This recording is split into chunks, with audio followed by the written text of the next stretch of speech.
चलिए, आज हमारा पहला करंट अफेयर जो है वो है आपके सामने बेटा। यहाँ पर हम जो बात करेंगे, हम ये बात करेंगे technology adaptation fund. Technology adaptation fund क्या होता है? जो टेक्नोलॉजीज़ हैं उसके लिए हम जो R&D करते हैं, जो रिसर्च करते हैं, उसको हम कैसे अडॉप्ट करेंगे, उसमें क्या क्या चीज़ें हम डालेंगे, क्या क्या चीज़ें एक्सेप्टेंस में रखेंगे, क्या इग्नोरेंस में रखेंगे, इन सारी बेसिक चीज़ों को ये देखता है। तो टेक्नोलॉजी एडॉप्टेशन फंड एक बहुत ज़रूरी फंड है जो लिया जाता है। भारतीय राष्ट्रीय अंतरिक्ष संवर्धन प्राधिकरण केंद्र है ना, जिसे इन स्पेस बोलते हैं। क्या बोलते हैं? IN है ना, स्पेस प्रौद्योगिकी में अपना एक नया कोष बनाया है, ठीक है। और ये जो कोष है इसका नाम ही है, इसमें जो कैप है स्टार्टअप्स के लिए वो 500 करोड़ की रखी गई है, ताकि इंडिया में स्पेस का स्टार्टअप जो है वो सपोर्ट करे। आज हमारे यहाँ जैसे USA में आप देखें बहुत सारे स्पेस के स्टार्टअप्स हैं जो प्रॉपर मैनर में काम करते हैं। आज वो स्पेस के स्टार्टअप हमारे पास नहीं है। जैसे वहाँ पे आप देख लीजिए SpaceX भी काम कर रहा है, उसके बाद आपका बोइंग भी काम कर रहा है जिससे स्टारलिंक आप बोलते हो, उसके बाद नासा भी काम कर रहा है। बट हमारी कंट्री में सबसे बड़ी समस्या है कि हमारी कंट्री में इसरो को छोड़ के और कोई बड़ा ब्रांड है नहीं। तो 500 करोड़ रुपये हमने दिए कि हम ऐसे स्टार्टअप्स को लाएं और इनके साथ अपने काम को करें, ठीक। अरे विश्वजीत, आज तुम आ गए ऑफलाइन? आराम से, कोई नहीं, बहुत आराम से बैठो, सुकून से बैठो। आज अच्छा लगा तुम्हारा, ठीक।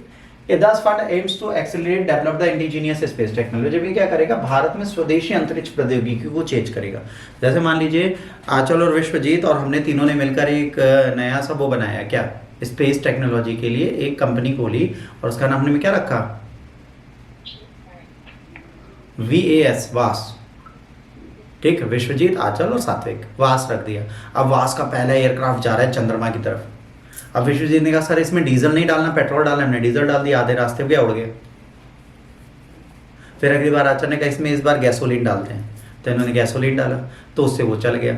तो क्या होगा? हम तीनों स्टार्टअप खोलेंगे तो लॉस भी होगा। जब लॉस होगा तो सरकार झेलेगी ना, हमारी गवर्नमेंट हमने इसीलिए बनाई है ना, ये झेले। तो ये स्टार्टअप जब बनते हैं तो स्टार्टअप में फेलियर्स भी बहुत है। अगर आप SpaceX की बात करें, SpaceX बेटा एक दिन में नहीं चला ना। SpaceX की अगर हम बात करेंगे तो एक दिन में इतना आगे नहीं बढ़ा। SpaceX को बहुत सारा समय लगा। क्यों? क्योंकि इसको फेलियर बहुत मिले। तो अगर स्टार्टअप्स बनते हैं तो वहाँ पे रिस्क बहुत होते हैं, उन रिस्क को यहाँ पर देखने की आवश्यकता होती है। अब की फीचर इस टेक्नोलॉजी एडॉप्टेशन फंड्स के क्या, ये देख लीजिए। Fund will offer financial support up to 60% of the project. जो भी हमारा प्रोजेक्ट होगा उसका 60% के आसपास कौन फंड करेगी? सरकार हमें फंड करेगी। और ये non government entities, NGOs, company सबके लिए खुले हुए हैं, ठीक है। यहाँ पे सारी गाइडेंस दी जाएगी, मॉनिटरिंग अपॉर्चुनिटीज दी जाएंगी, ये सब सपोर्ट मिलेगा इनको।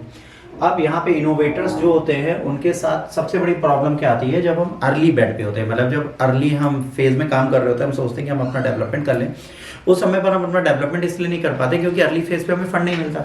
इसलिए स्टार्टअप हमारे काम आएंगे कि हम अर्ली फेज पे ही पैसा ले पाए और अपने स्टार्टअप को मजबूत कर पाए, ठीक। अब जाहिर सी बात है इन स्पेस अगर आएगा तो क्या होगा?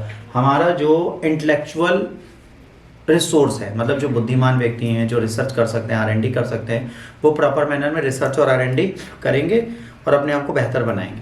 तो ये R&D करने का एक कॉन्सेप्ट ये लाएंगे जिसके चक्कर में बहुत प्रॉपर मैनर में काम कर पाए। तो अगर ऐसा कुछ टेक्नोलॉजीज आती हैं, ऐसी कुछ चीज़ें आती हैं, तो भारत सरकार की तरफ से पहुँच है कि अगर आप SpaceX में कोई बढ़िया सा काम करना चाहते हैं, कुछ भी अच्छा या सुंदर करना चाहते हैं, तो आप बिल्कुल कर सकते हैं, हम आपको फंड देंगे।